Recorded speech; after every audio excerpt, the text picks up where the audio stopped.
Okay, right now we're going to check out the 1992 classic shoot 'em up Apidya. This game is interesting because a lot of the levels use different screen setups. So this first one is in 32 colors. So you'll see here 5-bit planes. And then the top part and the bottom part are separate little 16 color areas. And if you want to see the sprites, one of the interesting parts of the sprites is in this first level is these guys. The wheat and the flowers are sprites, but surprisingly not the main character. The player is not a sprite. So let's take all the bit planes off and just show the sprites. So there you go. Those two are half of the flower. And then the next two are the other half. So sprite 6 and sprite 7 make up this little flashing red box up here. When you put the bit planes on, you see it's just flashing with the 1-up. So that's an interesting choice. And then if you take the bit planes back off, you could put the sprite visualizer on. And you can see that, yeah, that's sprite 7, sprite 6, and then here it's attached sprite 2 and 3, and attached 4 and 5. So you get the nice parallax there. You get 32 colors and parallax by using these sprites. So this wheat here is another sprite. And if we put the copper visualizer on, you'll see that over here it's just changing the color number 10, which is the copper sky. And if you have the copper block, you can go up and you can get rid of the copper sky. So look at that. That's what it would look like without a copper sky. So it really makes you appreciate it because that, looks like more like something like a Sega Master System or something, right? And then when you bring it down and you get the nice color, it really adds a lot to it. And I just noticed that that red flashing sprite is also down here at the bottom. So yeah, with just sprites, we've got this one up here. So it's 6 and 7 are do both the top and the bottom of the screen. And then so here's the DMA stats over here. The bit plane taking the most slots and 50 frames per second. The whole game is at 50 frames per second all the time. Okay, the second level is very interesting too. It's also in 5-bit planes, so 32 colors. But you'll notice over here with the copper visualizer, it's changing all the color 3 here for the copper sky. But right here at the water line, it changes a bunch of the palette from color 2, 3, 4, 5 on up, all the way over to here.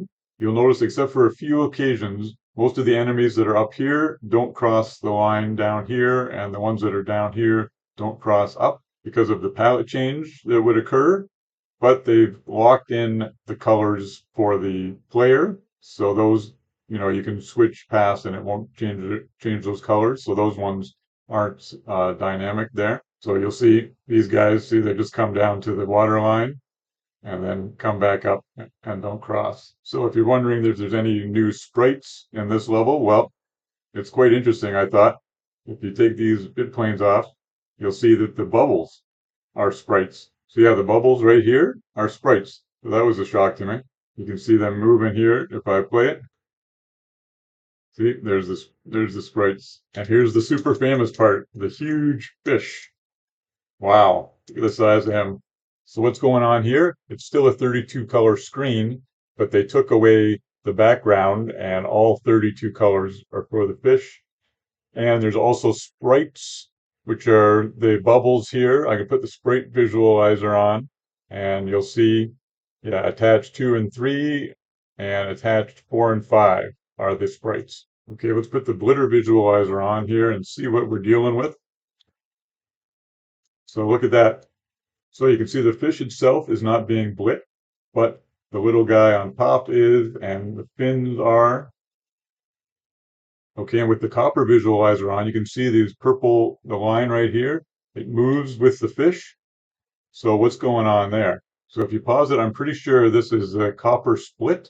If you do the copper block on here, then yeah, you can see it right here too with the copper block, and it corresponds to the purple over there. And that's been explained to me that you use, so if you have a tall level, this copper split sort of splits the screen and makes it so it can like scroll infinitely.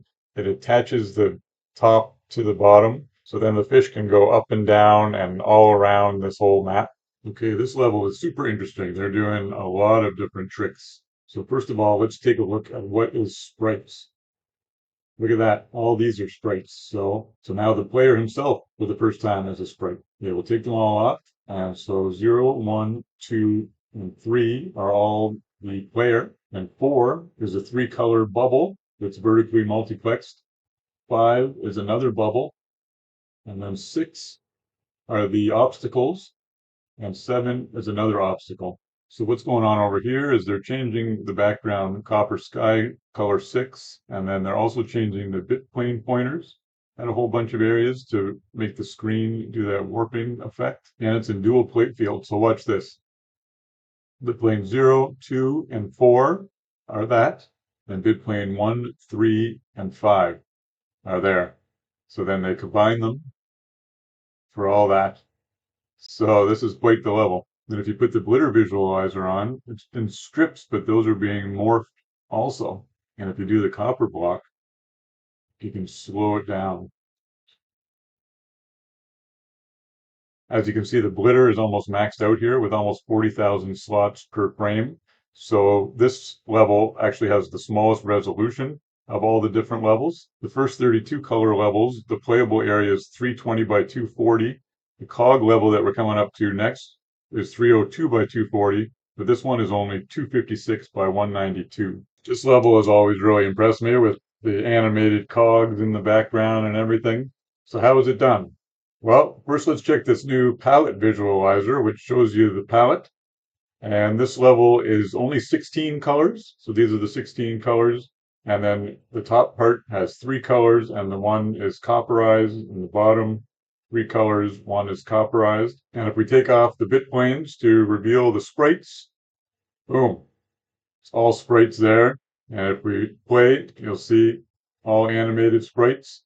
So how's that done? If we turn the sprites off and go one by one, we get, look at that, first strip, and the second strip, third strip, fourth, fifth, sixth, seven, eight. So all 8 sprites are the cogs, and then also the flashing thing up here. Because they're 16 pixels wide and there's 8 of them, that means it covers 128 pixels. But because they are multiplexed across the screen, it's able to cover the whole screen, which I think is about 302 across, but it repeats every 128 pixels. If you put just one sprite on and then you play it, then it'll show you how it kind of jumps in the back there. It looks really cool if you put the sprite visualizer on, because then you get them all in the back here. And you can go over each one. Yeah, 0, sprite 1, sprite 2, sprite 3. So now let's try throwing the copper visualizer on. And wow, this is how it all looks. Okay, I'm still learning here too, but let's go through a few in a row. So there's sprite 0 position, sprite 1, sprite 2, sprite 3, and then this one that's moving says skip if vertical position is greater than or equal to, and if horizontal position is greater than or equal to. So that whole line is always moving. And then when I jump over here, it goes back to sprite position 0, 1, all the way up to 7. So all 8 sprites. But it almost seems like, yeah, this is too small. This is with 8 pixels between them. So I'd love if any coders maybe have a more detailed explanation about why it's only 8 pixels there. And then if you put the copper block on, I noticed that if you go up here, then it sort of just paints some of the sprites, not all of them, but paints some of them with the copper. And then you also get the positions over here. You get these, the white ones for the sprite positions. But when the copper block is down, then those disappear. So I'm not certain on all the intricacies of that, but yeah, it has an amazing result. And if we put the glitter visualizer on, and let's start it up. Yeah, you can see again, your character is back to being a blit and not a sprite. This is a puzzle I'm going to have to think more about, because look here how it's blitting the tiles in just on this side, but nowhere else. on the screen. But then when you get to the boss, it's now blitting the top tiles and the bottom tiles, and then look, it blits new tiles in here. So I think it's kind of blitting him in as like part of the map, but then just his legs here stay blitz after. So they've reversed the scrolling, I think. Somehow it's kind of an illusion. Okay, this last main level is comparatively simple compared to the rest. If you put the palette visualizer on, it's 16 colors again on the main area. And then the background is just black except for this part, which is sprites.